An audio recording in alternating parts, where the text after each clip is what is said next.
Shalom, my name is Adam, and I welcome you to the parable of the vineyard. Every day, Yahweh is waking up a remnant, a group of people who are coming out of deceptions, realizing our walk is to consist of faith and obedience to His righteous commands.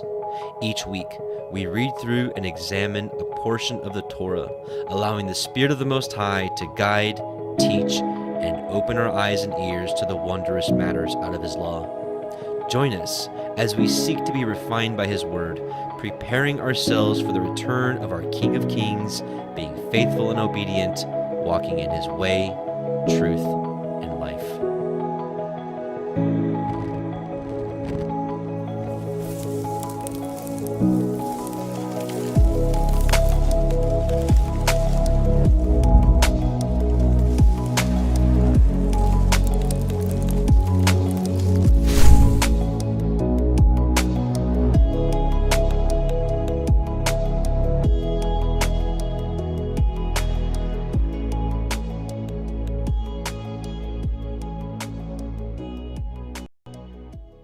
Shalom and welcome, brothers and sisters. Welcome to the Parable of the Vineyard YouTube Torah portion live stream readings.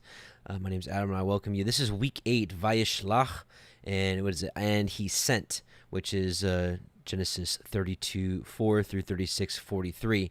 A lot to cover in here. We have a really interesting part where Jacob wrestles with the angel. You have the reconciliation with Esau. You have the terrible incident at Shechem with Dinah, the sister of the, or the daughter of Yaakov, and we have the death of Rachel. So, a lot to go over, as I say every week. So, before we get started, though, let's do a quick prayer and let's get this gathering started. Heavenly Father, Yahweh, we just come before you in Yahusha's name, and we just thank you for the ability to gather together like this to study your word. We pray that you, because we know that you are the revealer of wisdom and understanding, we pray that you give us understanding with your word, open our eyes to the wondrous matters out of your Torah, that we may grow, we may hear your word, hearken to it, and be obedient to what you say. We love you, we bless you, in Yahusha's name, amen. All right, so let's get into it, and we're actually going to start with Jasher,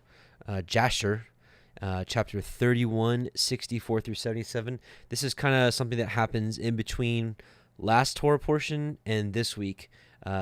Just the beauty of reading Jasher and some of these other books is we get to fill the gaps of kind of like, the whole story, because, I mean, the Torah is, for some people, the Torah is long already as it is. So can you imagine if Yahweh had every single detail put into the Torah? I mean, it would be 3 times, 4 times as long as it already is right now. Actually, probably way longer than that if you put every detail in there. But any case, let's go. Let's not dilly-dally.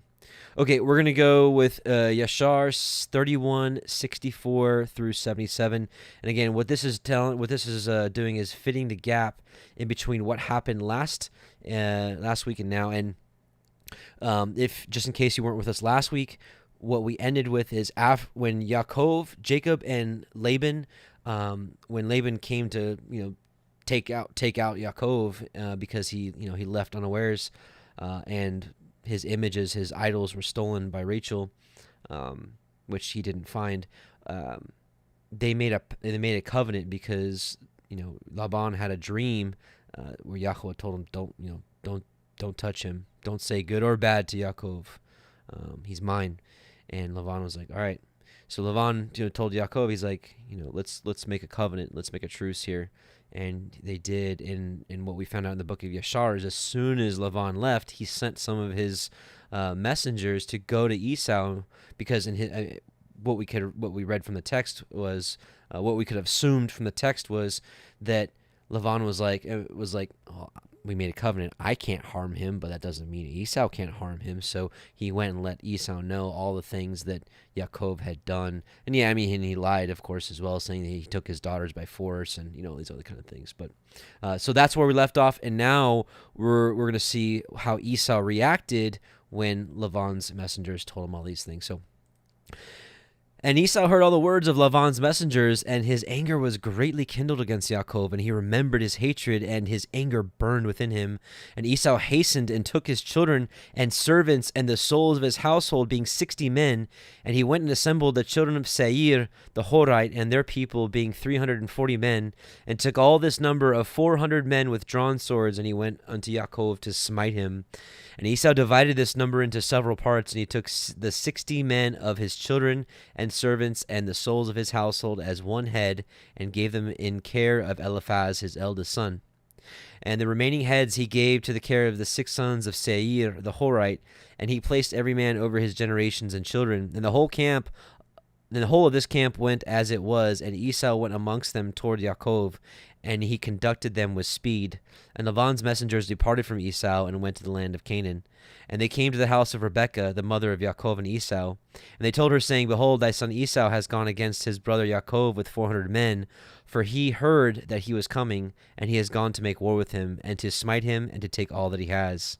And Rebekah hastened and sent 72 men from the servants of Yitzchak to meet Yaakov on the road, for she said, Peradventure Esau may make war in the road when he meets him. And these messengers went on the road to meet Yaakov, and they met him in the road of the brook on the opposite of the side of the brook Yabok. And Yaakov said, when he saw them, This camp is destined to me from Elohim. And Yaakov called the name of that place Machanaim. And Yaakov knew all his father's people, and he kissed them and embraced them and came with them. And Yaakov asked them concerning his father and mother, and they said, They are well. And these messengers said unto Yaakov, Rebekah thy mother has sent us unto thee, saying, I have heard, my son, that thy brother Esau has gone forth against thee on the road with men from the children of Seir the Horite. And therefore, my son, hearken to my voice, and see with counsel that thou wilt do. And when he cometh up to thee, supplicate him, and do not speak rashly to him, and give him a present from what thou possessest, and from what Elohim has favored thee with. And when he asketh thee concerning thy affairs, conceal nothing from him. Perhaps he may turn from his anger against thee, and thou wilt thereby save thy soul, and all belongeth to thee. For it is thy duty to honor him, for he is thy elder brother. And when Yaakov heard the words of his mother, which the messengers had spoken to him, Yaakov lifted up his voice and wept bitterly, as did his mother then commanded him. Yeah. Okay, so basically, this is kind of letting you have a full understanding as to how Esau even knew Yaakov was coming, because it is kind of interesting that out of nowhere Esau shows up with 400 men, like as if, this is thousands of years ago. How did Esau know, right? How did Esau know Yaakov was coming from Laban's house back home? It's because, somebody came and told him, and this is what we found out here. So, all right, let's get into chapter 32, and we actually have the reading from the Word Audio Project, and so we will listen in with that. Bereshit, Genesis, chapter 32. And Yaakov went on his way, and the angels of Elohim met him. And when Yaakov saw them, he said, This is Elohim's host. And he called the name of that place Machanaim. And Yaakov sent messengers before him to Esau his brother unto the land of Seir, the country of Edom. And he commanded them, saying, Thus shall you speak unto my lord Esau.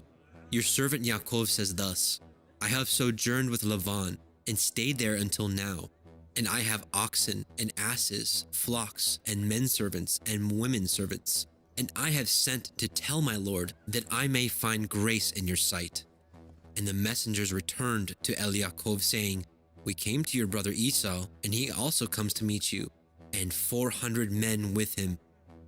Then Yaakov was greatly afraid and distressed, and he divided the people that was with him, and the flocks, and the herds, and the camels, into 2 bands, and said, If Esau come to the one company and smite it, then the other company which is left shall escape.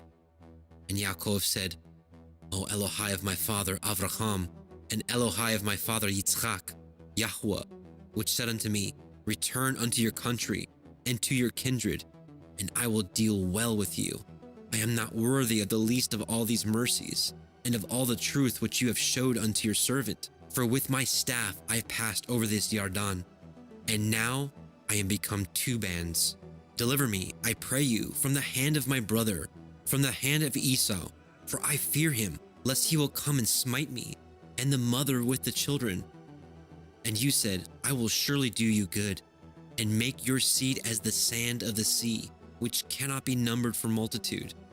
And he lodged there that same night, and took of that which came to his hand a present for Esau his brother, 200 she-goats, and 20 he-goats, 200 ewes, and 20 rams, 30 milch camels with their colts, 40 kine, and 10 bulls, 20 she-asses, and 10 foals. And he delivered them into the hands of his servants, every drove by themselves, and said unto his servants, Pass over before me, and put a space betwixt drove and drove. And he commanded the foremost, saying, When Esau my brother meets you, and asks you, saying, Whose are you? And where go you? And whose are these before you? Then you shall say, They be your servant Yaakov's. It is a present sent unto my lord Esau. And behold, also he is behind us. And he commanded the second and the third, and all that followed the drove, saying, On this manner shall ye speak unto Esau when you find him. And say moreover, Behold, your servant Yaakov is behind us. For he said, I will appease him with the presence that goes before me, and afterward I will see his face. Perchance he will accept of me. So went the present over before him, and himself lodged that night in the company. And he arose up that night, and took his 2 women, and his 2 women servants, and his 11 sons, and passed over the ford Yabok. And he took them, and sent them over the brook, and sent over that he had. And Yaakov was left alone, and there wrestled a man with him until the breaking of the day. And when he saw that he prevailed not against him, he touched the hollow of his thigh, and the hollow of Yaakov's thigh was out of joint as he wrestled with him. And he said, Let me go, for the day breaks. And he said, I will not let you go, except you bless me. And he said unto him, What is your name? And he said, Yaakov. And he said, Your name shall be called no more Yaakov, but Yasharel. For as a prince have you power with Elohim and with men, and have prevailed. And Yaakov asked him and said, Tell me, I pray you, your name. And he said, Wherefore is it that you do ask after my name? And he blessed him there. And Yaakov called the name of the place Penuel. For I have seen Elohim face to face, and my life is preserved. And as he passed over Penuel, the sun rose upon him, and he halted upon his thigh. Therefore the children of Yashrael eat not of the sinew which shrank, which is upon the hollow of the thigh unto this day, because he touched the hollow of Yaakov's thigh and the sinew that shrank. I was with our local Shabbat gathering yesterday, and it's so funny, it's just out of nowhere. Jacob is wrestling with an angel, and you're like, how did that happen? What sequence of events led to, hey, you're an angel, let's wrestle? Like, how does it even happen? Now, needless to say, I found it very exciting. Wrestling was it wasn't my favorite, but I was the best at that. Like, I had other sports that I liked more, but I was pretty good at wrestling. So when I saw this, I was like, this is cool, right? And it's really like the only sport that's really mentioned in all of Scripture, isn't it? I mean, there's running. Running is mentioned in the Scripture, like running the race. But I think it's the only sport that's really mentioned in Scriptures, now that I can think about it. In the book of Isaiah, chapter 22, it uses the word kadur, which is ball. It said, I'll toss you like a ball. So I guess they had balls for games back then. I don't know. Anyways, it's just really interesting that, again, out of nowhere, it's like, oh man, Brother James, he's got this good old Southern accent. He's like, hey, you're an angel, let's wrestle. I was like, yeah, how does that escalate? That things escalated really quickly there. But anyways, a couple things to go over here. I found some things that are fascinating in this chapter. First of all, I want to read a little bit more of Yashar in regards to, let's see. So we see that, again, there's some holes to be filled here, because we see Esau coming with 400 men with drawn swords ready to fight.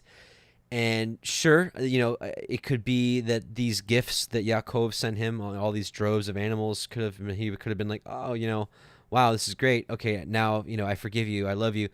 It doesn't seem like that's Esau's character. And I think the book of Yashar tells us quite a bit about this. So I want to read it for you. Chapter 32. Let's see.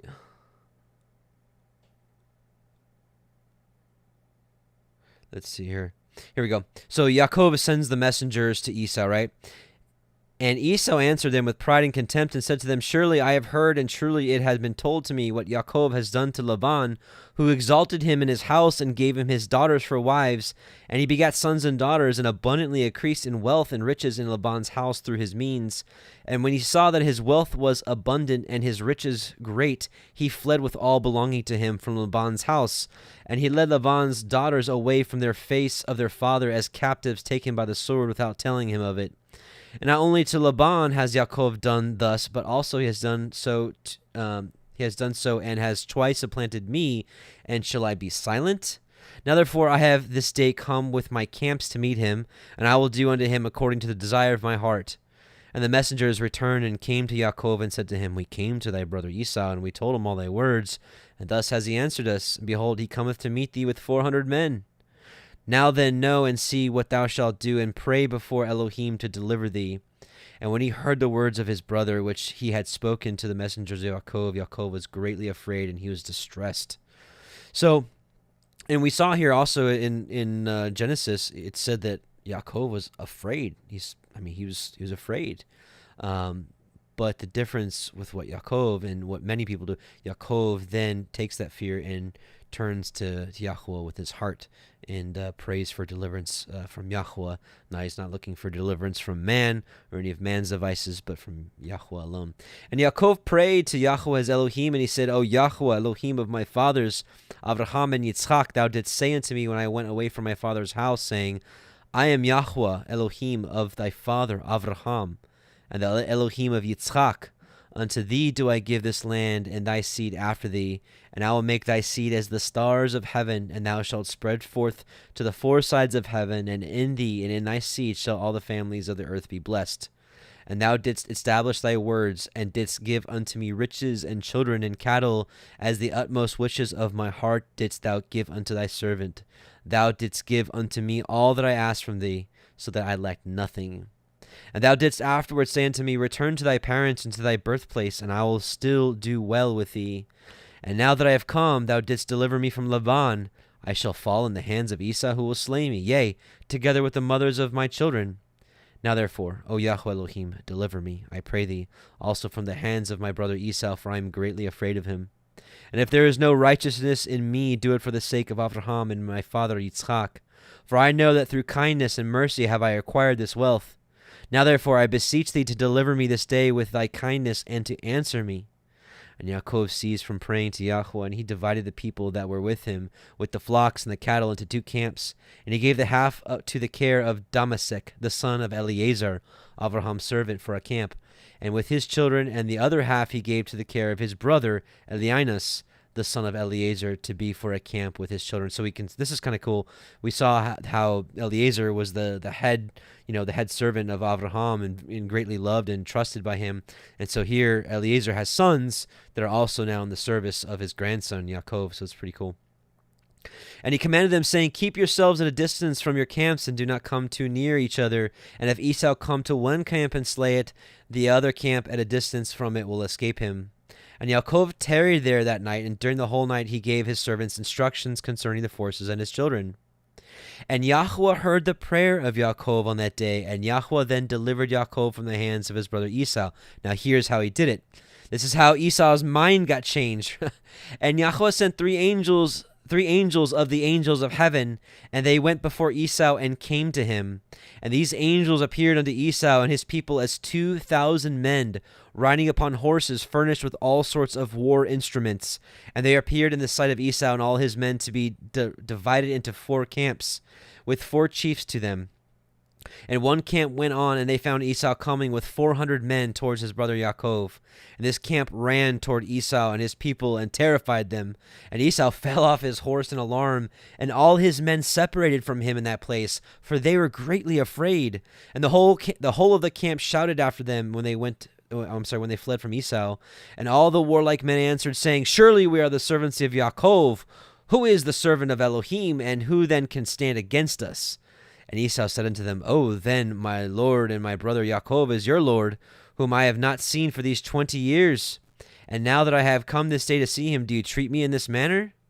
And the angels answered him, saying, As Yahweh liveth, were not Yaakov, of whom thou speakest thy brother, we had not let one remaining from thee and thy people, but only on account of Yaakov will we do nothing to them.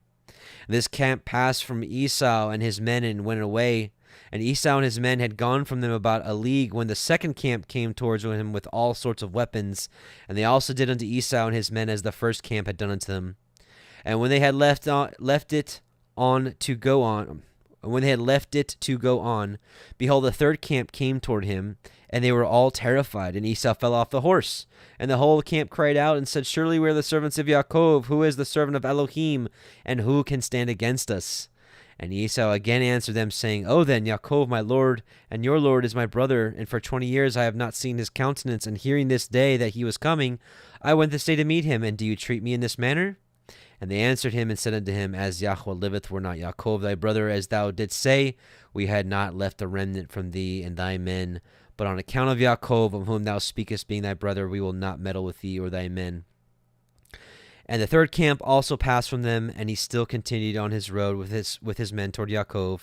And the fourth camp came toward him, and they also did unto him and his men as the others had done.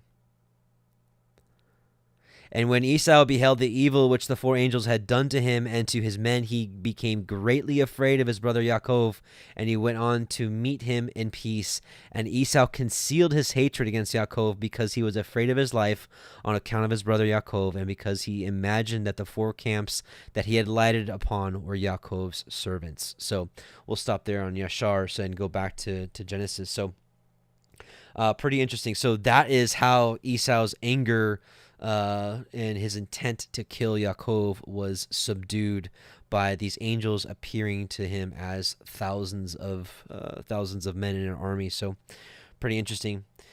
Also, before we go to the Yaakov wrestling with the angel, the Targum reads, and Yaakov is speaking of Yaakov's fear of Esau. This is kind of interesting. It says, And Yaakov was greatly afraid because for 20 years he had not been mindful of the glory of his father, and he had anxiety, and he divided the people who were with him, the sheep. And then, Deliver me, I pray, from the hand of my elder brother, from the hand of Esau, for I fear him, for he hath been mindful of the glory of his father, lest he come and smite the mother with the children. So it looked like in the Targums, it looked like Yaakov was admitting a little bit of guilt as to saying he didn't mind the glory of his father. Maybe it had something to do with 6 years prior to this, when he had completed the second series of 7 years for his second wife, Rachel. If you remember, his mother had sent some servants to tell Yaakov, hey, it's time to come home. And Yaakov was like, I'm going to stay here and work for Laban for 6 more years. So that 6 years passed, right? And so maybe he had a little bit of fault there. He wasn't mindful of his parents. Who knows? Who knows? But it is a little interesting that in the Targums he admits a little bit of wrong. So let's go with Yaakov wrestling with the angel. And it says wrestles with God. There's been a lot of speculation as to who exactly he was wrestling here. I know a lot of you have probably seen the video that we did here on the channel a couple weeks ago called "The Angel of Yahweh." And I think for a long time I thought that this angel he wrestled with was the angel of Yahweh. It doesn't say that, though. It doesn't say here that it's the angel of Yahweh like we saw in that study in many other instances. It just says an angel.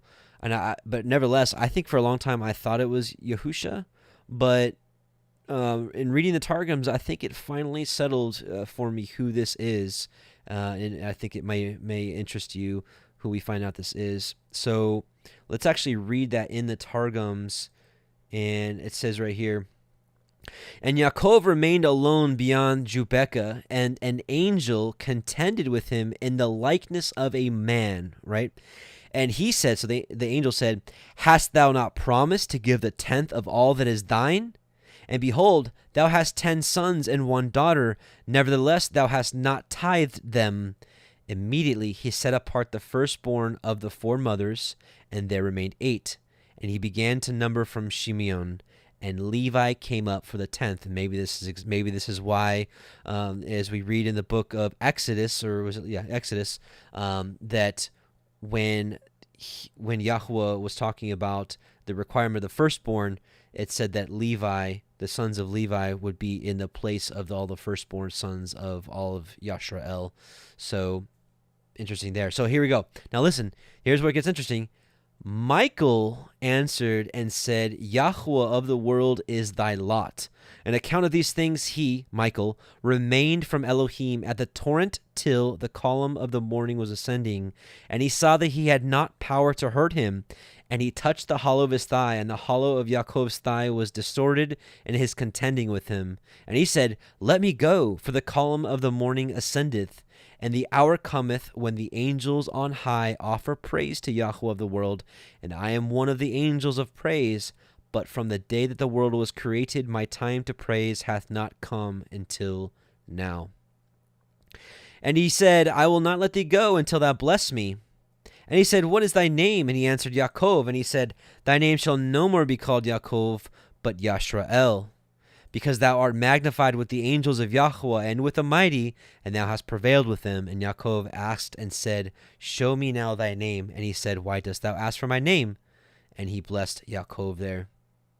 So it's really interesting. And you know, it says here, Jacob wrestled with God, with Elohim. And right down here it says, For as a prince you have power with Elohim, with men. Don't forget that angels are Elohim. Just like we see, the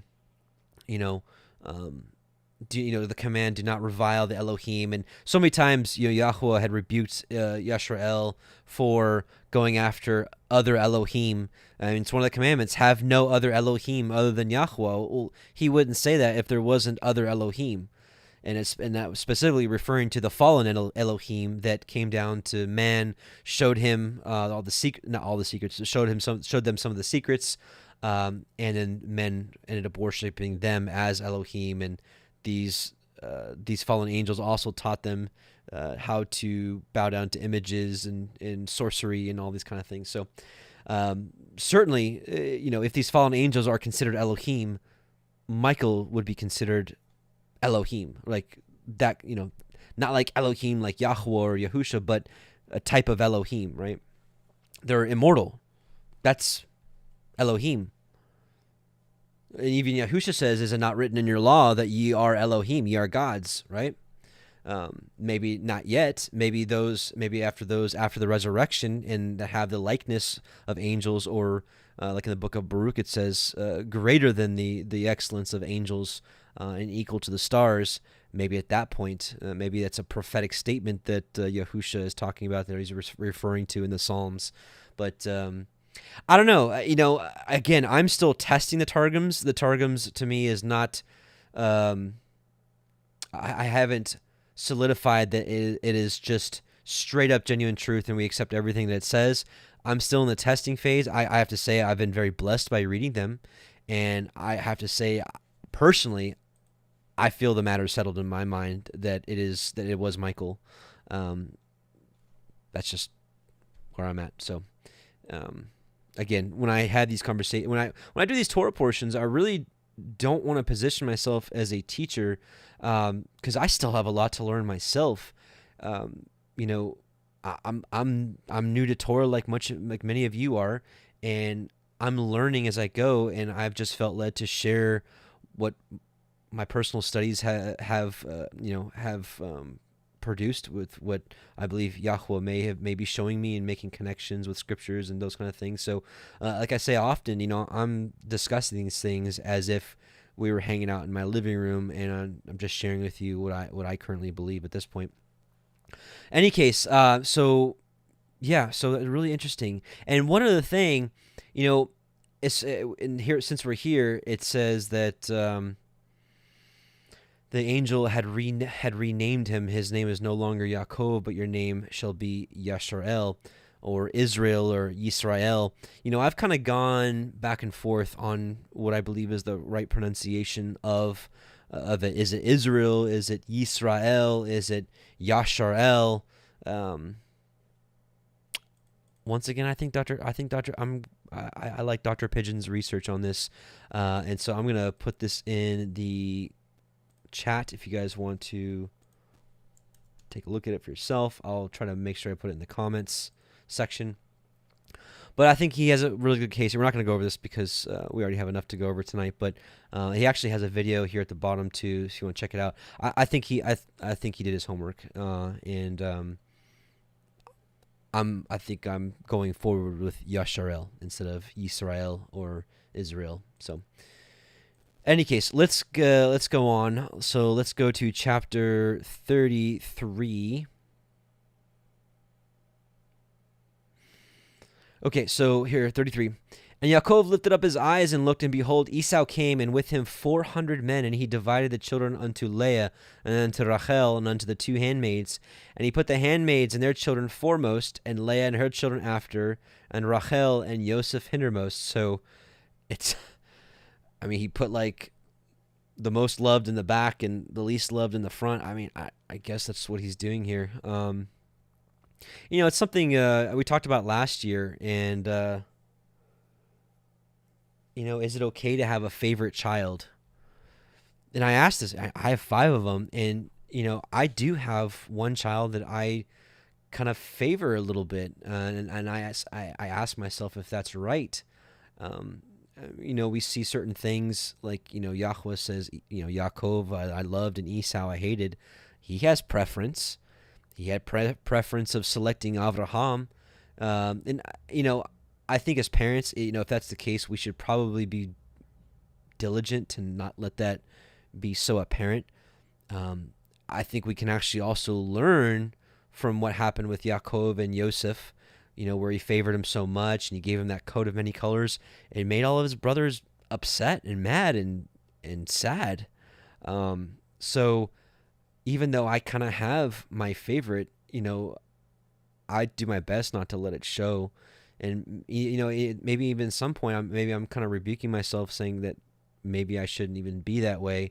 Maybe this whole having a favorite with Joseph was a lesson for us not to have a favorite.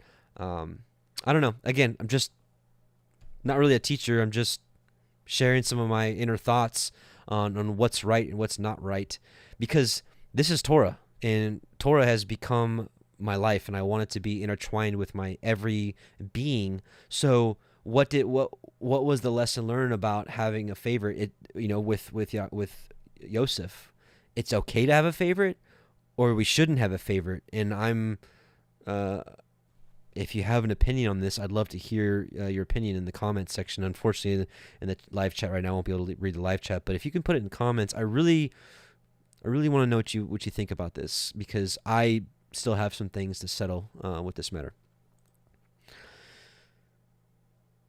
And he passed over before them and bowed himself to the ground 7 times until he came near to his brother. And Esau ran to meet him and embraced him and fell on his neck and kissed him, and they wept.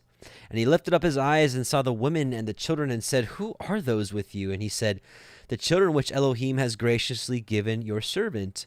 Then the handmaidens came near, they and their children, and they bowed themselves. And Leah also with her children came near and bowed themselves. And after came Joseph near and Rachel, and they bowed themselves. And he said, "What do you mean by all this drove which I met?" And he said, "These are to find grace in the sight of my Lord." And Esau said, "I have enough, my brother. Keep that you have unto yourself." And Yaakov said, Nay, I pray you, if now I have found grace in your sight, then receive my present in my hand. For therefore I have seen your face as though I had seen the face of Elohim, and you were pleased with me. Take, I pray you, my blessing that is brought to you, because Elohim has dealt graciously with me, and because I have enough. And he urged him, and he took it, and said, Let us take our journey, and let us go, and I will go before you. And he said, Oh, this doubled, okay. And he said unto him, My Lord knows that the children are tender, and the flocks and herds with young are with me. And if men should overdrive them one day, the flock will die. Let my Lord, I pray you, pass over before his servant, and I will lead on softly, according as the cattle that goes before me, and the children be able to endure, until I come unto my Lord unto Seir. And Esau said, Let me now leave with you some of the folk. So, hang on. Some of the folk that are with me. And he said, What needs it? Let me find grace in the sight of my Lord. So Esau returned. Is something wrong? I get a couple of you texting me and calling me. I wonder if something's going on here.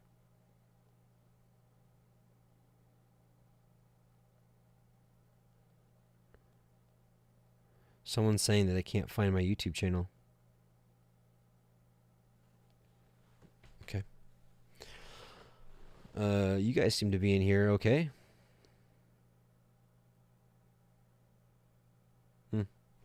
Okay.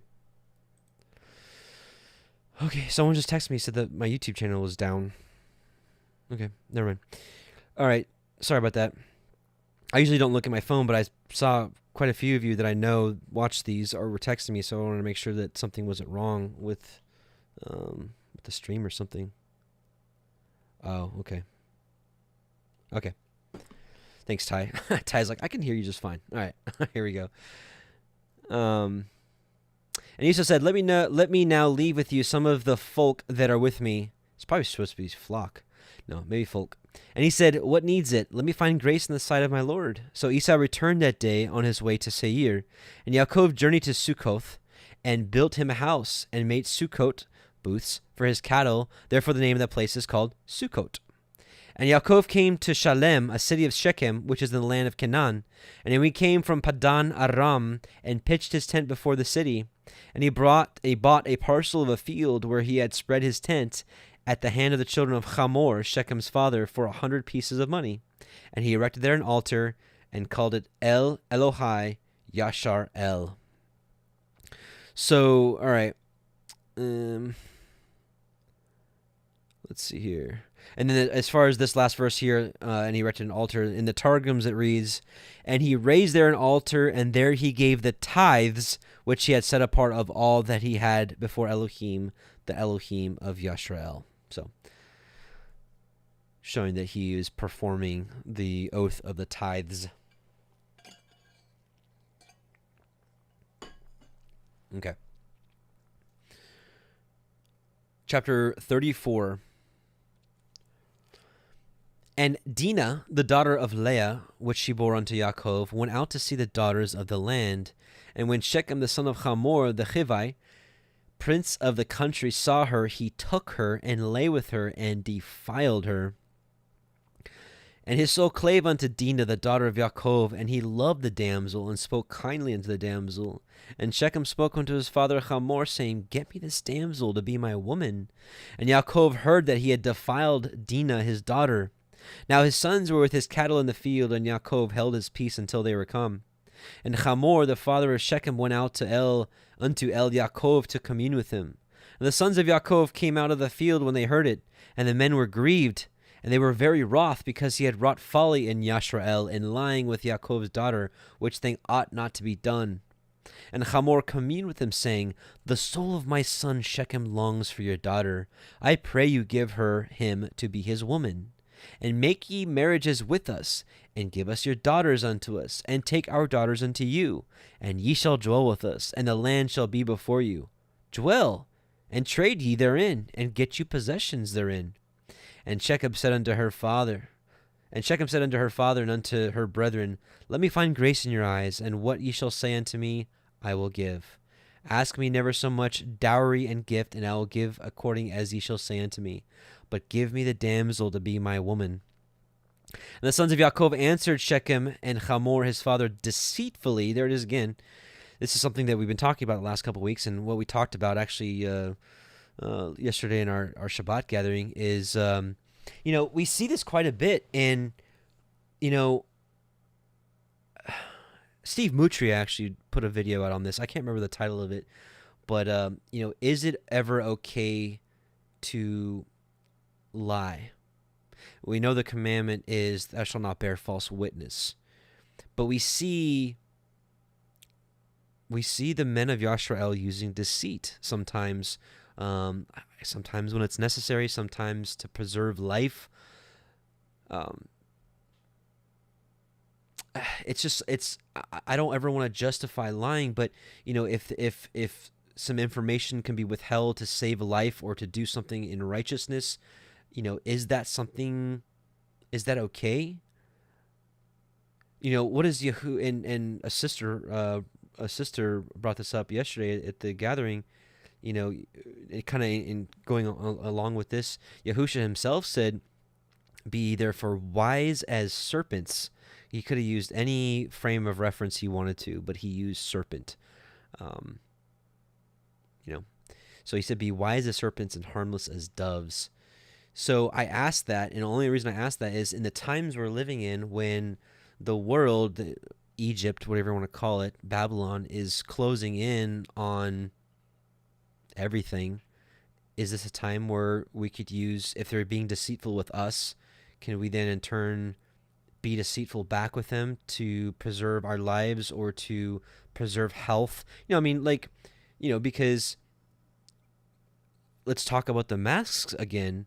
I'm short of an emergency, like having to go to the hospital if, one of my children breaks an arm or something, I got to take them to the hospital and they make me put a mask on or something, maybe fine. But outside of that, I'm not putting one on. It is actually bad for your health. It's very bad for your health. Just breathing in that air, your own air constantly, it's just not good for you. So, when I go into a store, I'm not wearing a mask. And if someone tells me to put a mask on, I just say I'm exempt. I've exempted myself. I know that, for the well-being of myself and my family, we're not wearing masks, so is that a lie that's breaking the commandment of thou shalt not bear false witness? Or is that the kind of deceit that Yaakov dealt with to be wise as a serpent and harmless as doves? Again, I'd like to hear your feedback on this. It seemed pretty overwhelmingly in our Shabbat gathering yesterday that in certain cases it is okay, especially to preserve life. Again, I can't remember the name of the teaching that Steve Mutria did, where he unequivocally showed that per the scriptures that to preserve life, lying was okay. And last Torah portion we saw where Yaakov straight up lied to his father. His father's like, "Are you my son Esau?" And Yaakov's like, "I am."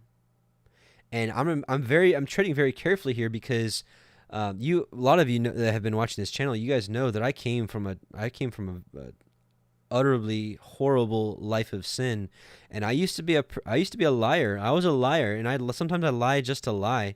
And so I'm being very careful with this one because I don't want to be a liar, but again, in certain things like this mask thing and the vaccines and who knows whatever else is coming, I feel like it's within our right to be wise as serpents back with these people that are trying to be deceitful with us and to harm our health and to enslave my family. So that's where I'm going with this. I'm not talking about saying it's okay to lie. That's definitely not where I'm going, because that's obviously the commandment. The ninth commandment is to not bear false witness. So treading very carefully on this one, but I felt like I just wanted to bring it up because something kind of needs to be said about this, especially as we continue to go forward with the direction of this world. And,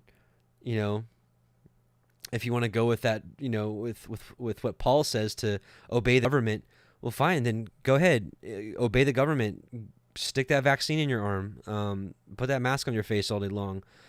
As for me and my house, no, thank you. not happening. So here we go again. So and the sons of Yaakov answered Shechem and Hamor his father deceitfully, and said because he had defiled Dinah their sister. And they said unto them, we cannot do this thing to give our sister to one that is uncircumcised, for that were a reproach unto us.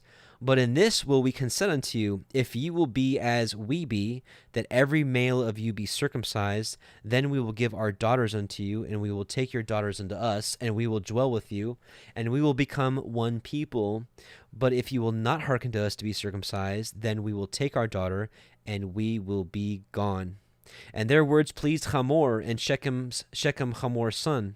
And the young man deferred not to do the thing because he had delight in Yaakov's daughter, and he was more honorable than all the house of his father. And Hamor and Shechem his son came unto the gate of their city, and communed with the men of their city, saying, these men are peaceable with us. Therefore let them dwell in the land and trade therein, for the land, behold, it is large enough for them. Let us take their daughters to us for women, and let us give them our daughters. Only herein will the men consent unto us for to dwell with us, to be one people, if every male among us be circumcised as they are circumcised. Now listen here. Shall not their cattle and their substance and every beast of theirs be ours? Right? So they were dealing deceitfully. Only let us consent unto them, and they will dwell with us.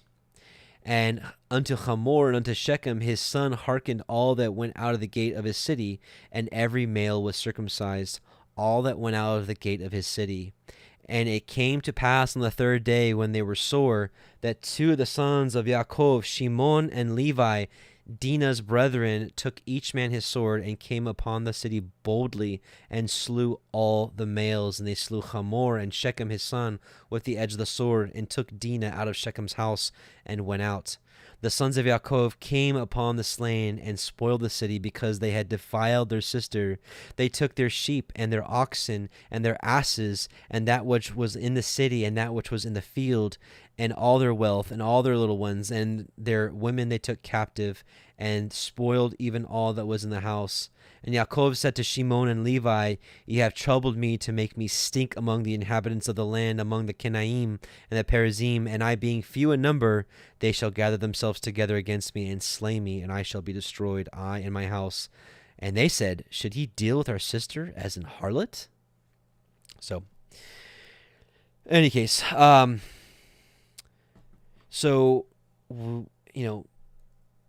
actually, let's take a look at Jasher. Jasher 33. Actually, got quite a bit of reading here. I might just recap it for you, because we're already an hour in. Wow.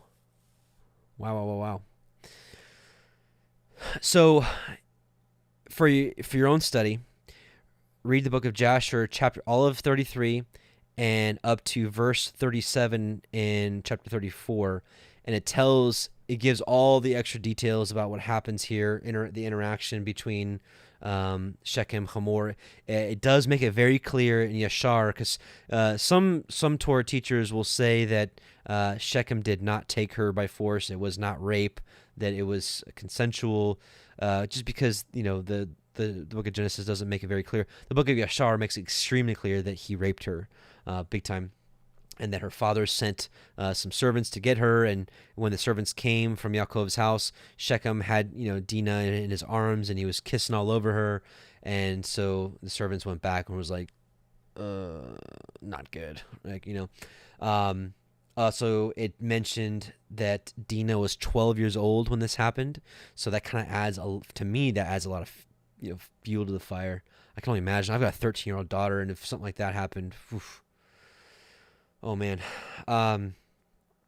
What else? And also let's talk about it. This would have never happened had they not went to this. Basically, it was like a festival of heathen people, of heathen nations, and they were basically hanging out, watching their dances and celebrations and rituals. And had they not been there, this wouldn't have happened. So it's maybe a good indicator for us that, a good lesson for us that maybe we shouldn't be commingling with, these heathen practices. What else did it say in there? there was a lot more back and forth with Shechem and Yaakov and his brethren. What else? What else was said?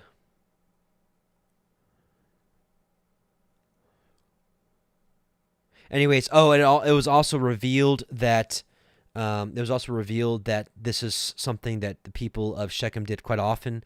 Travelers would come through; they would take their wives and send away the husbands and banish them. So they did this pretty often. It was like almost like a mini Sodom and Gomorrah. These people here, they were very, very wicked and evil. So they've done this to other travelers before, just taking their wives from them and sending off the husbands. It was also revealed that these people had tried to do something similar to Sarah, and that they had plans for Rachel as well, to steal her as well. So these are really, really wicked people. This judgment was determined upon them. And speaking of which, we're going to turn to the Testament of Levi, which this was actually found. This one and Naphtali, the Testament of Levi and the Testament of Naphtali were both found in the Dead Sea Scroll findings. Now, I will say that I don't think everything that was found in the Dead Sea Scrolls is inspired. I mean, there's some really rough stuff that was found in the Dead Sea Scrolls, like the Damascus document and some other really writings full of just leaven, doctrines of men. But there was a lot of good stuff found in there, like the Book of Enoch, the Book of Giants, Jubilees was found there. All of the canon was found there, except for Esther for some reason. What else? The Testament of Levi was found there. The Testament of Naphtali was found on there. So really interesting stuff. So let's read this. We're going to read Testament of Levi chapter 2 and then a couple of verses into chapter 3. Now therefore know that Yahweh shall execute judgment upon the sons of men, because when the rocks are being rent, and the sun quenched, and the waters dried up, and the fire cowering, and all creation troubled, and the invisible spirits melting away, and Hades taketh spoils through the vegetations of the Most High, men will be unbelieving and persist in their iniquity. On this account with punishment shall they be judged. Therefore the Most High hath heard thy prayer to separate thee from iniquity, and that thou shouldst become to him a son, and a servant, and a minister of his presence. The light of knowledge shalt thou light up in Yaakov, and as the sun shalt thou be to all the seed of Yashrael. And there shall be given to thee a blessing, and to all thy seed, until Yahweh shall visit all the Gentiles in his tender mercies forever. And therefore there have been given to thee counsel and understanding, that thou mightest instruct thy sons concerning this. Because they that bless him shall be blessed, and they that curse him shall perish. And thereupon the angel opened to me the gates of heaven, and I saw the holy temple, and upon the throne of glory the Most High. And he said to me, Levi, I have given to thee the blessing of the priesthood until I come and sojourn in the midst of Yashrael. Then the angel brought me down to the earth, and gave me a shield and a sword, and said to me, Execute vengeance on Shechem because of Dinah, thy sister, and I will be with thee, because Yahweh hath sent me. And I destroyed at that time the sons of Hamor, as it is written in the heavenly tables. And I said to him, I pray thee, O Lord, tell me thy name, that I may call upon thee in the day of tribulation. And he said, I am the angel who intercedeth for the nation of Yashrael, that they may not be smitten utterly, for every spirit attacketh it. And after these things I awaked and blessed the Most High, and the angel who intercedeth for the nation of Yashrael, and for all the righteous. Chapter 3. And when I was going to my father, I found a brazen shield, wherefore also the name of the mountain is Aspis, which is near Gebal, to the south of Abilah. And I kept these words in my heart, and after this I counseled my father and Reuben my brother to bid the sons of Hamor not to be circumcised, for I was zealous because of the abomination which they had wrought on my sister. And I slew Shechem first, and Simeon slew Hamor. And after this my brothers came and smote that city with the edge of the sword. And my father heard these things and was wroth, and he was grieved in that day and had received the circumcision. And he was grieved in that they had received the circumcision, and after that had been put to death. And in his blessing he looked amiss upon us, for we sinned because we had done this thing against his will, and he was sick on that day.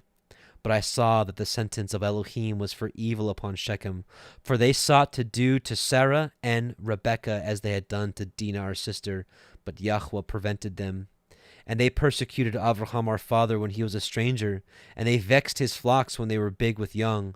and Eblain, who was born in his house, they most shamefully handled. And thus they did to all strangers, taking away their wives by force, and they banished them. But the wrath of Yahweh came upon them to the uttermost. And I said to my father Yaakov, by thee will Yahweh despoil the Canaanites, and will give their land to thee and to thy seed after thee. For from this day forward shall Shechem be called a city of imbeciles. For as a man mocketh a fool, so did we mock them. Because also they had wrought folly in Yashrael by defiling my sister. And we departed and came to Bethel. So that was the Testament of Levi, an amazing book. Oh, man, it's one of my favorites. It really, really is. So let's read chapter 35. And Elohim said unto El Yaakov, arise, go up to Beit El, and dwell there, and make there an altar unto Elohim, and that appeared unto you when you fled from the face of Esau your brother. Then Yaakov said unto his household and all that were with him, put away the strange Elohai that are among you, and be clean, and change your garments. Now this is really interesting, right? Oh, here, we'll keep reading until verse 3. And let us arise and go up to Beit El, and I will make there an altar unto Elohim, who answered me in the day of my distress, and was with me in the way which I went. And they gave unto El Yaakov all the strange Elohai, the strange gods, which were in their hand, and all their earrings which were in their ears, and Yaakov hid them under the oak which was by Shechem. So, kind of interesting, right? Like, you're like, why does Yaakov, Jacob, and his family have strange gods, right? Let's take a look at this. So this is chapter 35. And Yahweh said to Yaakov, arise, go up to Bethel, and dwell there. This is the Targums, by the way. And make there an altar unto Elohah, who revealed himself to thee in thy flight from before Esau thy brother. And Yaakov said to the men of his house, and to all who were with him, put away the idols of the peoples which are among you, which you took from the temple of Shechem. So that makes a lot of sense. And purify you from the uncleanness of the slain whom you have, and change your raiment. And we will arise and go up to Bethel, and I will make there an altar unto Elohah, who heard my prayer in the day when I was afflicted, and whose word was my helper in the way that I went. And they delivered unto Yaakov's hand all the idols of the peoples which were in their hands, which they had taken from the temple of Shechem, and the jewels that had been in the ears of the inhabitants of the city of Shechem, in which was portrayed the likeness of their images. And Yaakov hid them under the terebinth that was near to the city of Shechem. So that makes a whole lot of sense to me. All right, continuing, verse 4, chapter 35. And they gave unto Okay. Verse 5. And they journeyed, and the terror of Elohim was upon the cities that were round about them, and they did not pursue after the sons of Yaakov. So Yaakov came to Luz, which is in the land of Canaan, that is Beit El, and he and all the people that were with him. And he built there an altar, and called the place Beit El, because there Elohim appeared unto him, when he fled from the face of his brother. But Deborah, Rivkah's nurse, died, and she was buried beneath Beit El under an oak, and the name of it was called Alon Bakut. And Elohim appeared unto El Yaakov again when he came out of Padan Aram, and blessed him. And Elohim said unto him, your name is Yaakov. Your name shall not be called any more Yaakov, but Yashar'el shall be your name. And he called his name Yashar'el. And Elohim said unto him, I am El Shaddai. Be fruitful and multiply. A nation and a company of nations shall be of you, and kings shall come out of your loins. And the land which I gave Avraham and Yitzchak, to you will I give it, and to your seed after you will I give the land. And Elohim went out from him in the place where he talked with him. And Yaakov set up a pillar in the place where he talked with him, even a pillar of stone. And he poured a drink offering thereon, and he poured oil thereon. And Yaakov called the name of the place where Elohim spoke with him Beit El. And they journeyed from Beit El, and there was but a little way to come to Ephratah. And Rachel travailed, and she had hard labor. And it came to pass, when she was in hard labor, that the midwife said unto her, fear not, you shall have this son also. And it came to pass, as her soul was in departing, for she died, that she called his name Ben-Oni, but his father called him Benjamin. And Rachel died, and was buried in the way to Ephratah, which is Bethlehem. So this is something also that we talked about last night, or yesterday in our Shabbat gathering. We have to be very careful with what we speak and what we declare. Personally, I am trying to be careful of everything that comes out of my mouth going forward. Reason being is 2 portions ago, was it last week or 2 weeks ago? It was when Lavan it was last week when Lavan was coming to meet Yaakov, and he was like, first of all, why did you run away from me? And second of all, why did you steal my gods, my images? And Yaakov didn't know that Rachel had stole them, so he was like, what? He's like, we didn't steal your stuff, or I'm paraphrasing, but he's like, whoever stole your images, let them die before their time. And it said because he did not know that Rachel had stole these things. So what happens here not too long afterwards? Rachel dies before her time. So was that the exact cause of it? It's uncertain. We can't know for sure.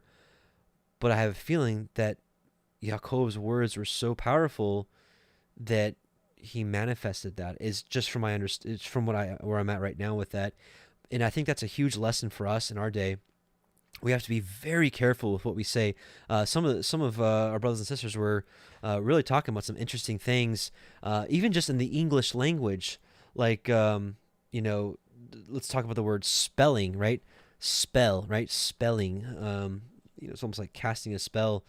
If the word weird apparently is used in a lot of witchcraft incantations. And anyways, we have to just be very careful what we speak, but I'm not really talking about that, but really specifically, I think a lot of us grew up with watching movies, watching TV shows, and a lot of the humor that comes out of Hollywood is sarcasm. And I could tell you, as someone that used to really be a master of sarcasm, I used to be a funny guy. I was kind of always the kid. I was the kid in class that was, I wasn't really the class clown, but I always liked to make people laugh. And, in my later years, I made a lot of sarcastic humor. And the problem with that is a lot of sarcasm is speaking in opposites, but because you do so, it's funny.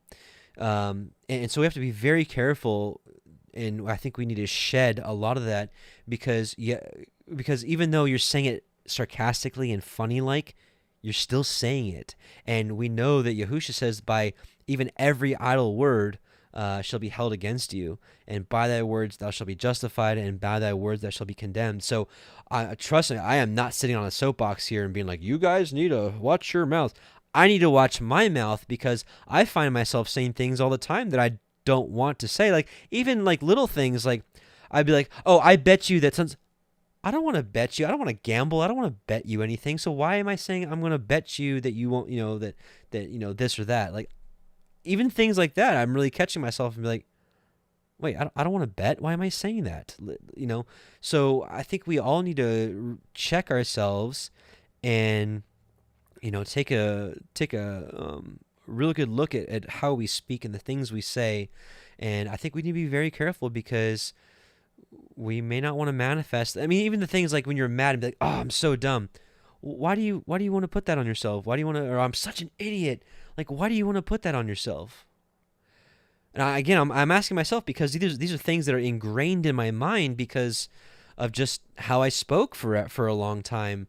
But these are little nuggets in Torah that I think we should really glean for ourselves because, unfortunately, our enemy, our adversary, in a lot of ways, is smarter, has more intelligence than us, especially in getting us to trip up on ourselves. It's the story of Balaam all over again. Just to quickly reference it, Balaam was going to be paid huge riches to curse Yashrael, and when Balaam was consulting with Yahweh to do so, Yahweh was like, no, you can't curse whom I've blessed. And Balaam told the king, he's like, listen, I told you when you came to get me, I couldn't do more or less than what Elohim told me, and Elohim told me no, so I can't do it. And the king kept pressing him. He's like, I'll make you rich. And so eventually, as we learn, Balaam wanted those riches, and so he's like, I can't curse them.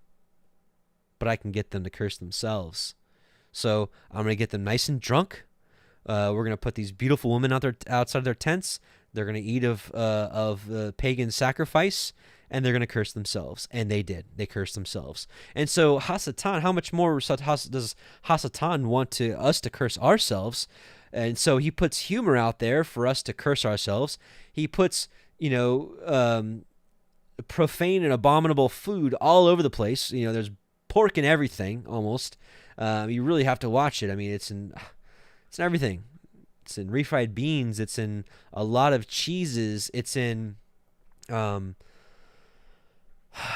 gummies. It's in check your vitamins. It's in a lot of. I had to throw some of my vitamins away. There's these vitamins I was taking for years, and it's a really good brand. And like every one of their vitamins they sell was they use vegetable capsules, but they sold one capsule that out of nowhere had gelatin in it, which was derived from pork. I'm like, what the heck?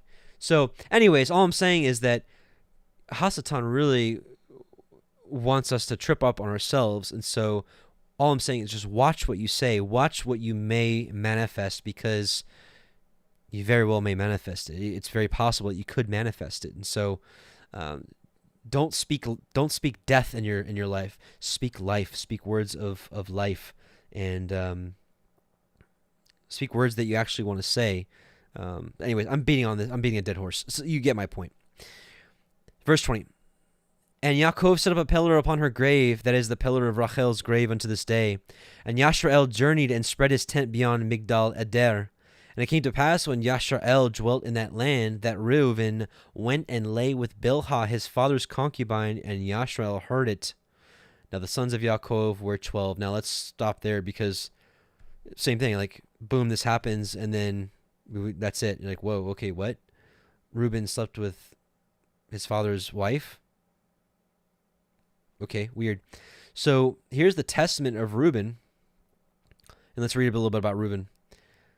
The copy of the testament of Reuben, even the commands which he gave his sons before he died in the 125th year of his life, 2 years after the death of Joseph his brother, when Reuben fell ill, his sons and his sons' sons were gathered together to visit him. And he said to them, My children, behold, I am dying, and I go the way of my fathers. And seeing there Judah and Gad and Asher and his brethren, he said to them, Raise me up, that I may tell to my brethren and to my children what things I have hidden in my heart.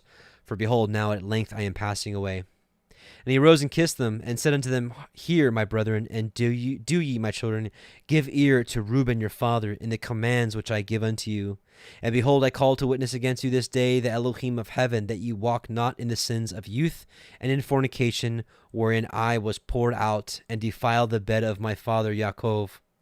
I tell you that he smote me with a sore plague in my loins for 7 months, and had not my father Yaakov prayed for me to Yahweh, Yahweh would have destroyed me. For I was 30 years old when I wrought the evil thing before Yahweh, and for 7 months I was sick unto death.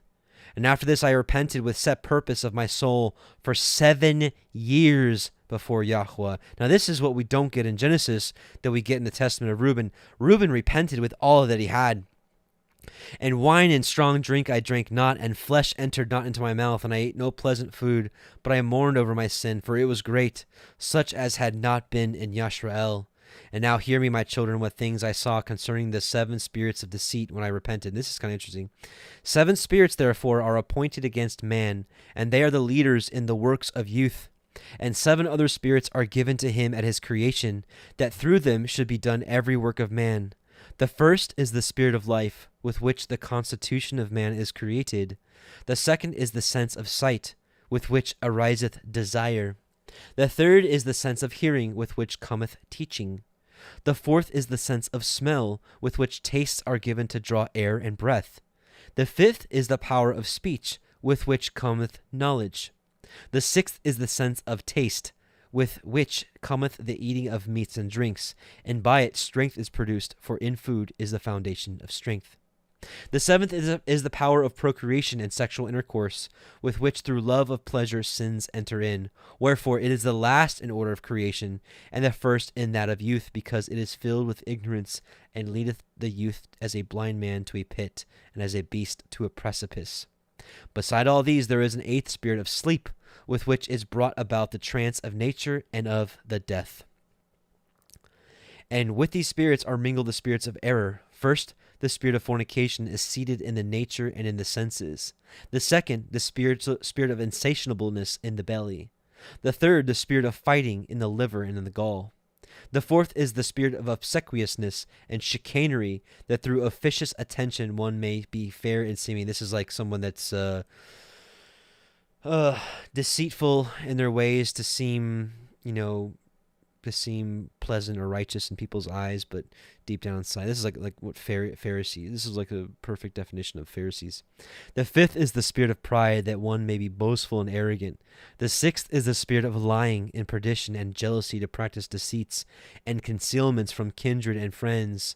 The seventh is the spirit of injustice, with which are the thefts and acts of rapacity, that a man may fulfill the desire of his heart. For injustice worketh together with the other spirits by the taking of gifts. And with all these is the spirit of sleep is joined with, and with all these the spirit of sleep is joined, which is that of error and fantasy. And so perisheth every young man, darkening his mind from the truth, and not understanding the Torah of Elohim, nor obeying the admonitions of his fathers, as befell me also in my youth. And now, my children, love the truth, and it will preserve you. Hear the words of Reuben your father. Pay no heed to the face of a woman, nor associate with another man's wife, nor meddle with affairs of womankind.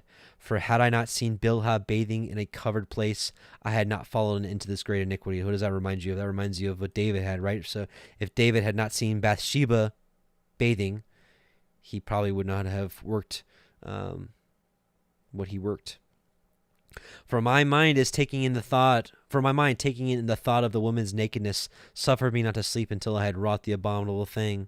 For while Yaakov our father had gone to Yitzchak his father, when we were in Eder, near to Ephratah and Bethlehem, Bilhah became drunk and was asleep uncovered in her chamber. Having therefore gone in and beheld her nakedness, I wrought the impiety without her perceiving it, and leaving her sleeping, departed. And forthwith an angel of Elohim revealed to my father concerning my impiety, and he came and mourned over me, and touched her no more. Pay no heed, therefore, my children, to the beauty of women, nor set your mind on their affairs, but walk in singleness of heart, in the fear of Yahweh, and expand labor on good works, and on study, and on your flocks, until Yahweh give you a wife, whom he will, that ye not suffer as I did. For until my father's death I had not boldness to look in his face, or to speak to any of my brethren because of the reproach. Even until now my conscience causeth me anguish on account of my impiety. And yet my father comforted me much, and prayed for me unto Yahweh, that the anger of Yahweh might pass from me, even as Yahweh showed. And thenceforth until now I have been on my guard, and sinned not. Therefore, my children, I say unto you, observe all things whatsoever I command you, and ye shall not sin. For a pit unto the soul is the sin of fornication, separating it from Elohim, and bringing it near to idols, because it deceiveth the mind and understanding, and leadeth down young men into Hades before their time. For many hath fornication destroyed, because though a man be old or noble, or rich or poor, he bringeth reproach upon himself with the sons of men, and derision with Beliar. And we'll just stop there, actually. So anyways, so here we see Reuben. First of all, we see how it went down, but we see Reuben repenting for 7 years, right? Not drinking, not eating any flesh, and repenting with everything he had for 7 years. And we see that he was forgiven. So praise Yah for that. So Genesis 35:23.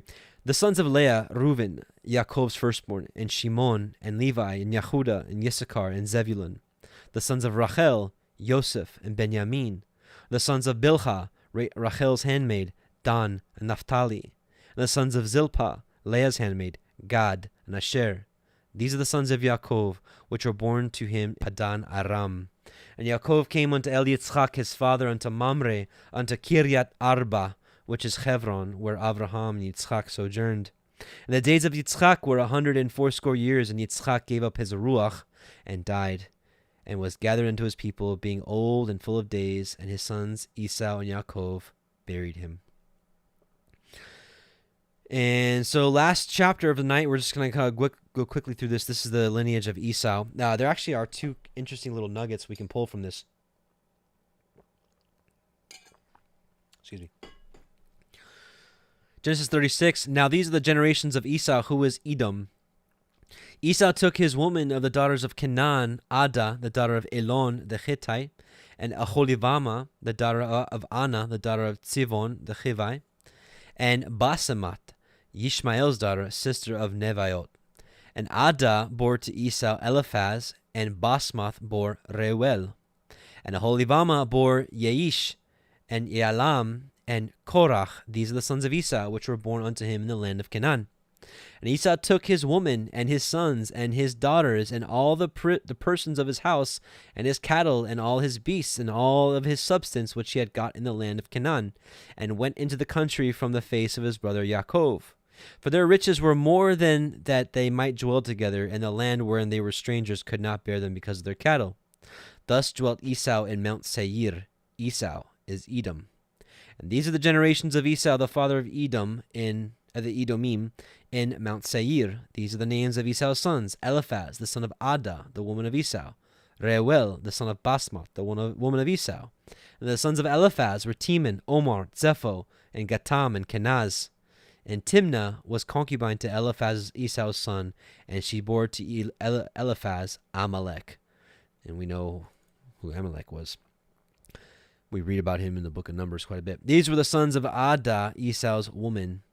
And these the sons of Reuel, Nachatz, Zerach, Shammah, and Mizah. These were the sons of Basmath, Esau's woman. And actually, let me pause right here. So we stopped at 13. Verse 11, it says the sons of Eliphaz were Teman, Omar, Zepho, Gatam, and Kenaz. So let's look at a pretty famous man of Israel who came from the tribe of Kenaz. So, yeah, okay, so here's the Hebrew word Kenaz, and let's look at Numbers 32:12. Save Caleb the son of Yefuneh the Kenizzite, and Joshua the son of Nun, for they have wholly followed Yahweh. So Caleb is a Kenizzite, and you'll see here, you'll see a Kenizzite. This is who Caleb was. Kenizzite, descendants of Kenaz, and you can see it's from H7073, Kenaz, one of the dukes of Edom. So Caleb was an Edomite. Pretty interesting, right? And let's keep going. We'll finish this. And there's one other person that's pretty famous in the scriptures that is a son of Esau that most of you have no idea. Some of you probably already have an idea who I'm talking about, but it's pretty interesting. I'll share that with you. Verse 14, and these are the sons of Aholibama, the daughter of Anna, the daughter of Ziphon, Esau's woman, and she bore to Esau Yeish, and Yalam, and Korach. These were the dukes of the sons of Esau, the sons of Eliphaz, the firstborn, son of Esau, Duke Teman, Duke Omar, Duke Zepho, Duke Kenaz, there he is again, Duke Korach, Duke Katam, Duke Amalek. These are the dukes that came of Eliphaz in the land of Edom. These are the sons of Ada.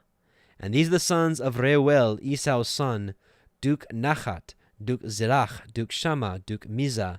These are the dukes that came of Reuel in the land of Edom. These are the sons of Basmath, Esau's woman. These are the sons of Aholibama, Esau's woman, Duke Yeish, Duke Yalam, Duke Korach. These are the dukes that came of Aholibama, the daughter of Anna, Esau's woman. These are the sons of Esau, who was Edom, and these are their dukes. These are the sons of Seir the Horai, who inhabited the land, Lotan and Shoval, Tzivon and Anna, and Dishon and Etzer and Dishan. These are the dukes of the Horim, the children of Seir in the land of Edom. And the children of Lotan were Horai and Heman, and Lotan's sister was Timnah. And the children of Shoval were these, Ilan and Manachat, and Eval and Shephi and Onam. These are the children of Ziphon, both Aya and Anna. This was that Anna found the mules in the wilderness as he fed the asses of Ziphon his father, which is interesting, and I actually want to share that with you. That is the craziest story. Is it 34? Oh no.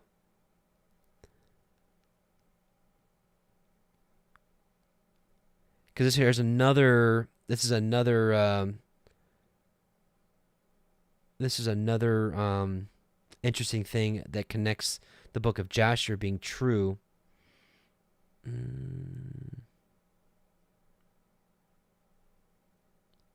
Stand by. No. Maybe it's 36.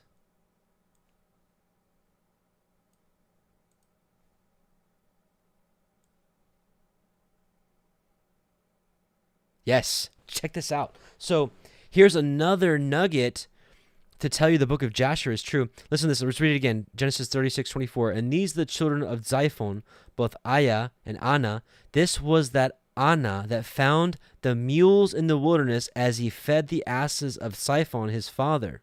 Check this out. This is the craziest story. And the sons of Shoval were Alvan, Manahatha, Ebal, Shepho, Onam. And the sons of Zibon were Ajah and Anna. This was that Anna who found the Yamim in the wilderness when he fed the asses of Zibon his father. Let's see exactly who these Yamim are.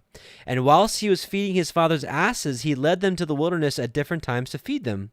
And there was a day that he brought them to one of the deserts on the seashore, opposite the wilderness of the people. And whilst he was feeding them, behold, a very heavy storm came from the other side of the sea and rested upon the asses that were feeding there, and they all stood still.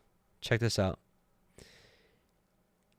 And afterward, about 120 great terrible animals came out from the wilderness at the other side of the sea, and they all came to the place where the asses were, and they all placed themselves there. Check this out.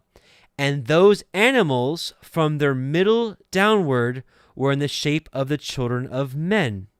So from their waist down, they had legs like men. And from their middle upward, some had the likeness of bears, and some had the likeness of kephas, with tails behind them from between their shoulders, reaching down to the earth, like the tails of the, I don't know, this is Duchifath. And these animals came and mounted and rode upon these asses and led them away, and they went away unto this day. And one of these animals approached Anna and smote him with his tail, and then fled from that place. And when he saw this work, he was exceedingly afraid of his life, and he fled and escaped to the city. And he related to his sons and his brothers all that happened to him, and many men went to seek the asses, but could not find them.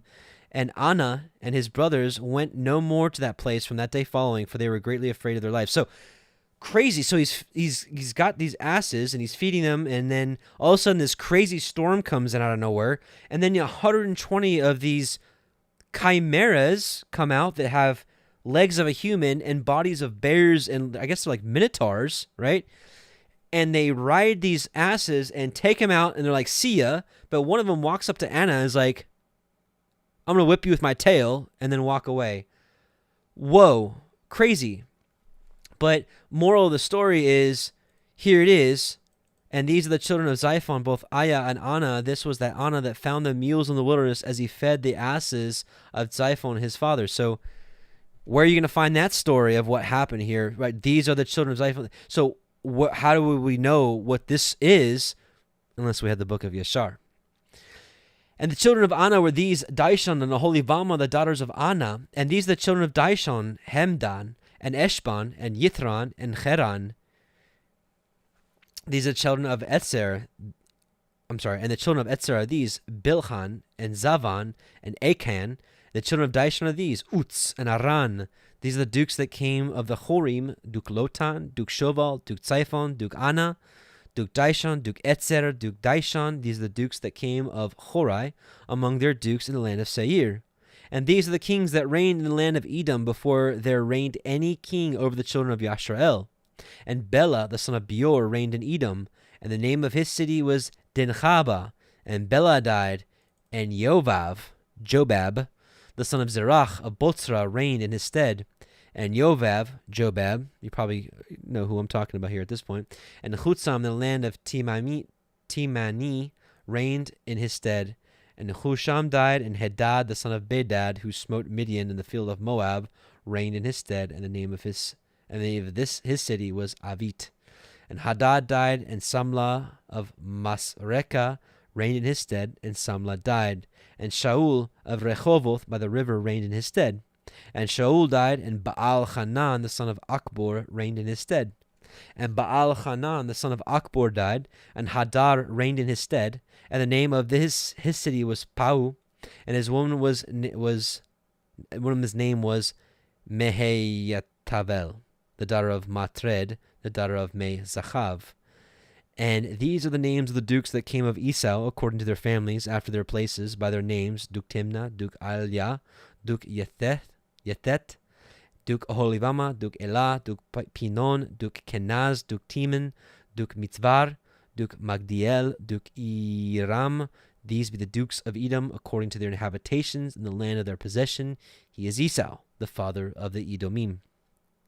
So check this out. This is the Septuagint of Job 42. Last chapter, last paragraph. This man is described in the Syriac book as living in the land of Ossus, on the borders of Idumea and Arabia. His name and his name before was Jobab, and having taken an Arabian wife, he begot a son whose name was Enon, and he himself was the son of his father Zareh, one of the sons of Esau, and of his mother Bosra, so that he was the fifth from Avraham. And these were the kings who reigned in Edom, which country he also ruled over. First Balak, the son of Beor. The name of his city was Denaba. But after Balak, Jobab, who is called Job. So, yes, Job, a very righteous man, a son of Esau. And here we'll connect the dots here of the lineage. Genesis 36, 2-4, Esau took his wives, the daughter of Canaan, Adah, the daughter of Elon the Hittite, and Holibama, the daughter of Anna, the daughter of Zibeon the Hivite, and Bashema, Ishmael's daughter, sister of Nebaioth. And Adah bare to Eliphaz Esau Eliphaz, and Bashemath bare Reuel. So here we have, so we'll start the lineage. So Esau's third wife, Bashemath, he took from Ishmael, and Bashemath bare Reuel. So we have Esau, Reuel. Genesis 36:17, these are the sons of Reuel. Esau's son, Duke Nahath, Duke Zerah. This is Job's father. So we have Esau, Reuel, Zerah, right? So we have Abraham, Yitzchak, Esau. So the fifth, right? So the fifth. So Abraham, Yitzchak, Esau, Reuel, Zerah, Jobab. So he was fifth from Abraham.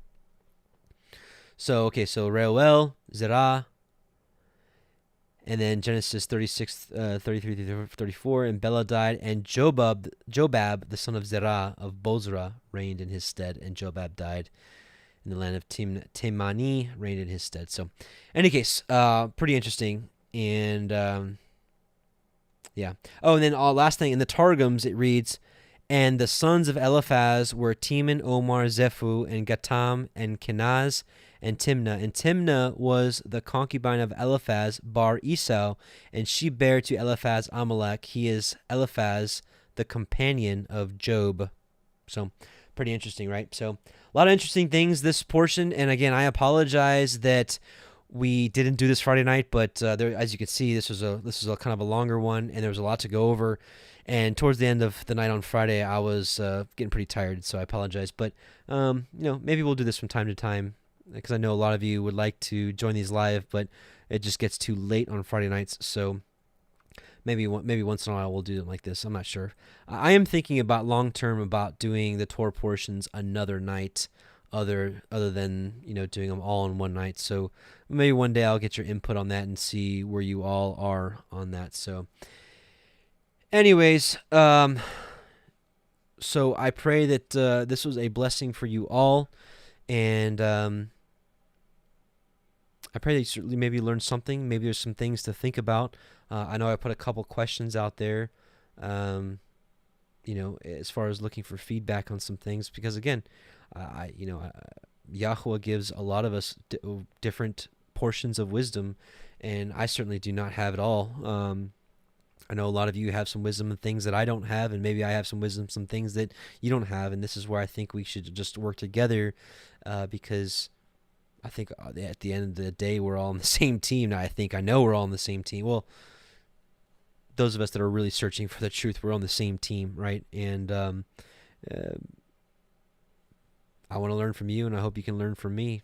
But at the end of the day, it's Yahuwah who is the revealer of wisdom. So let us continue to seek him, and may he guide us continually in the days ahead, especially as the world continues to get crazier. So Nicole Powell says now she's have to throw away all of her vitamins.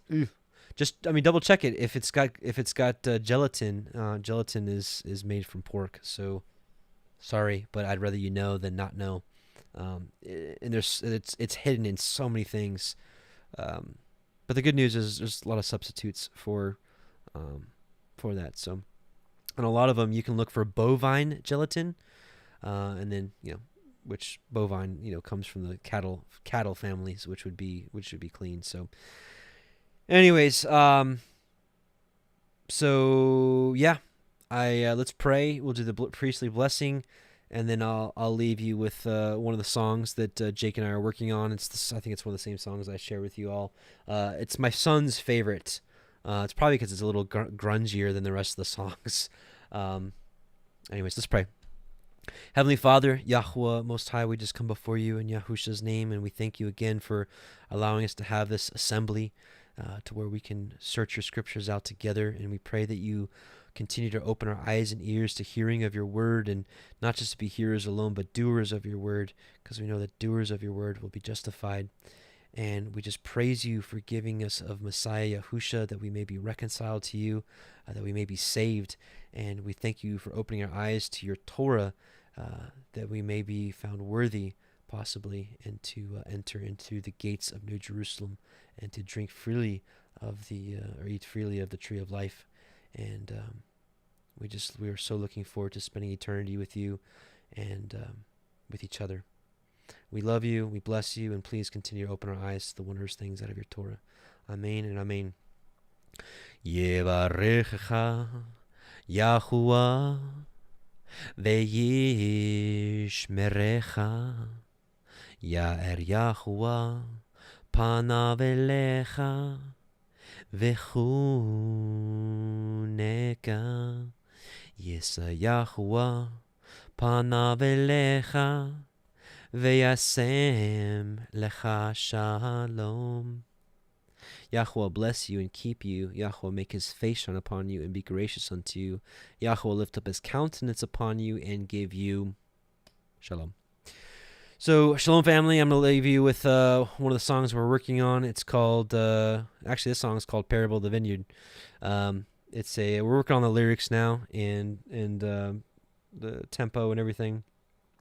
It's going to be a song of reflection, and it's actually why I named this channel Parable of the Vineyard. It's a song of reflection in that we know that the original tenants of the vineyard were kicked out because they were not keeping the Torah and they were not bringing forth the fruits in their due season. So now that the vineyard has been given to us, what are we going to do with it? Are we going to follow the footsteps of those that transgressed before us? Or we're going to do what's right in Yahuwah's eyes. Just like when you read the book of Kings or Chronicles, they'll say, such and such king, he did that which was evil in the sight of Yahuwah. Or such and such, he did that which was right in the sight of Yah, walking in all of his ordinances and his commandments and his judgments and his mercies. That's where I want to be. So, shalom, brothers and sisters. We'll see you in a few days. This coming week, I think we're going to do a reading out of the book of Maccabees. Instead of our normal Revelation weekly live stream. So stay tuned and shalom.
I sing to Yahweh, for he is highly exalted. The horse and its rider he has thrown into the sea.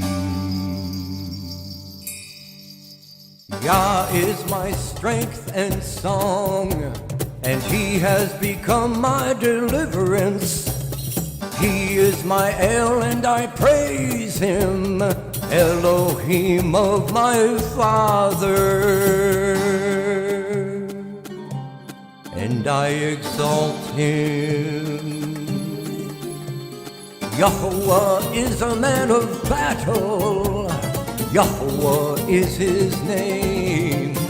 He has cast Pharaoh's chariots and his army into the sea, and his chosen officers are drowned in the sea of reeds. The depths covered them, they went down to the bottom like a stone.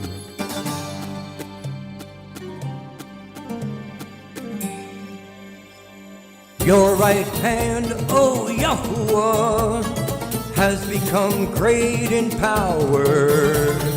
Your right hand, O Yahuwah, has crushed the enemy. And in the greatness of your excellence, you pulled down those who rose up against you.